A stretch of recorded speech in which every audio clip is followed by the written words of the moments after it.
माँ, अब्बा जी ने जहर तो नहीं पिया ना? नहीं बेटा, तू बेहोश हो गई तो डर के मारे दरवाजा खोल दिया। वो देख देख, वो तुझे देख रहे हैं।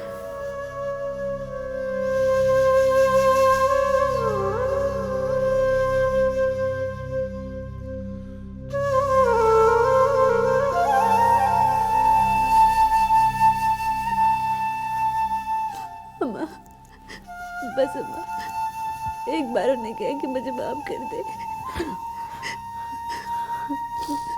बाकी जो जहर होगा मैं पी लूंगी अम्मा। उनसे क्या मुझे माफ कर दे अम्मा, माफ कर दे, उन्हें कहा मुझे माफ कर दे।